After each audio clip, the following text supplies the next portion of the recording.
आज हम एक ऐसी दुखद घटना पर बात करने वाले हैं जो भारत में पहचान, अपनेपन और पूर्वाग्रह जैसे कई गहरे और मुश्किल सवाल खड़े करती हैं। सोचिए, ये शब्द थे 24 साल के एंजल चकमा के। ठीक उस जानलेवा हमले से पहले कहे गए उनके आखिरी शब्द। और ये सिर्फ एक सवाल नहीं है ना? ये एक चीख है, एक दर्दनाक हकीकत जो इस पूरी कहानी के बिल्कुल केंद्र में है। तो चलिए शुरू से शुरू करते हैं। अंजेल चकमा कौन थे वो? त्रिपुरा के रहने वाले सिर्फ 24 साल के एक होनहार एमबीए स्टूडेंट जो देहरादून में अपने सपने पूरे करने आए थे। लेकिन एक बिल्कुल आम सी शाम उनकी जिंदगी की आखिरी शाम बन गई। अब देखिए कि ये सब कुछ कितनी तेजी से हुआ।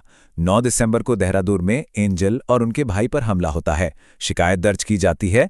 14 दिसंबर तक 5 आरोपी पकड़े भी जाते हैं। लेकिन 2 हफ्तों से ज्यादा अस्पताल में जिंदगी और मौत की जंग लड़ने के बाद 26 दिसंबर को एंजल हमें छोड़कर चले गए। तो सवाल उठता है कि ये सिर्फ एक झगड़ा था या कुछ और यहीं पर यह कहानी एक बहुत ही भयानक मोड़ लेती है। पुलिस को जो जानकारी मिली उसके मुताबिक इस हमले की जड़ में नस्लीय टिप्पणियां थीं। एंजल और उनके भाई को सिर्फ उनकी शक्ल सूरत की वजह से निशाना बनाया गया और जब उन्होंने इस नफरत का विरोध किया तो बात जानलेवा हिंसा तक पहुंच गई। अंजेल की कहानी असल में सिर्फ एक इंसान की दुखद कहानी नहीं है।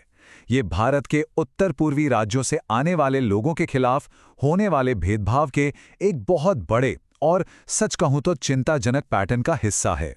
ये आंकड़ा देखिए, ये इस पूर्वाग्रह की गहराई को दिखाता है। 2016 में एक सर्वे हुआ था जिसके मुताबिक भारत में 25.6% लोग ये मानते हैं कि वो किसी दूसरी नस्ल के इंसान को अपने पड़ोसी के तौर पर नहीं चाहते। यही मानसिकता, यही सोच तो अक्सर उस नफरत को जन्म देती है जो इस तरह की हिंसा में बदल जाती।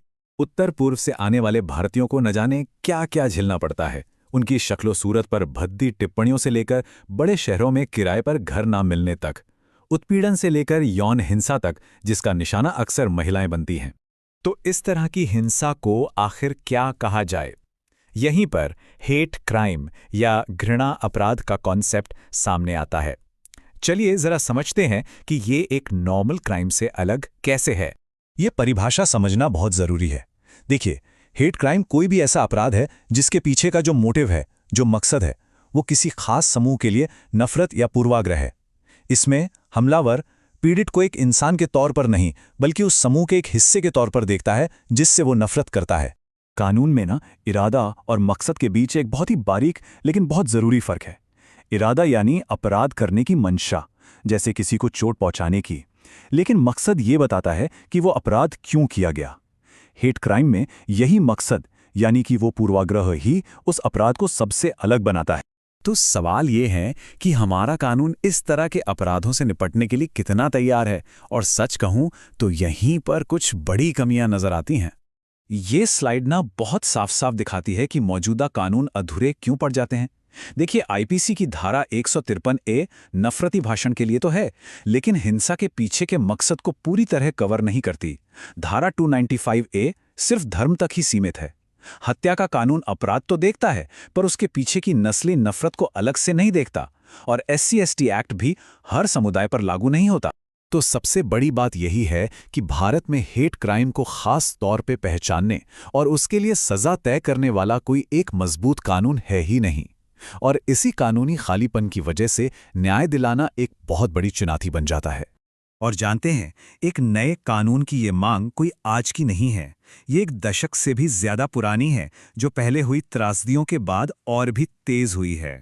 अंजल चकमा का मामला एक ऐसे ही दूसरे मामले की दर्दनाक याद दिलाता है। साल 2014 में अरुणाचल प्रदेश के नीडो तानिया की दिल्ली में हत्या कर दी गई थी। उस घटना के बाद भी पूरे देश में गुस्सा था, प्रदर्शन हुए थे। सरकार ने MP बेजबरुआ समिति बनाई जिसने एक सख्त एंटी रेसिज्म कानून की सिफारिश की। लेकिन एक दशक बीत गया और वो सिफारिशें आज भी सिर्फ कागजों पर ही हैं।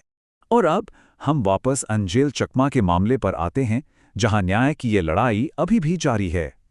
तो इस मामले में अभी तक क्या हुआ है? 6 में से 5 आरोपी गिरफ्तार हो चुके हैं, जिनमें 2 नाबालिग भी हैं।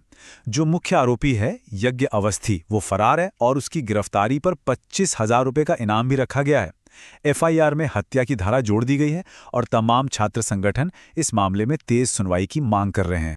जैसा कि दिल्ली में नागा स्टूडेंट्स यूनियन ने कहा, ये हमला सिर्फ एक इंसान पर नहीं है। ये उस डर और भेदभाव की आवाज़ है जिसका सामना उत्तर पूर्व से आने वाले अनगिनत छात्र देश के दूसरे हिस्सों में हर रोज करते हैं। और आखिर में हम उसी सवाल पर लौटते हैं जो अंजील ने पूछा था। अपनी भारतीयता साबित करने के लिए किसी को और क्या करना होगा? ये सवाल सिर्फ अंजील के परिवार या दोस्तों के लिए नहीं है। ये सवाल हम सबके लिए है, सोचने के लिए।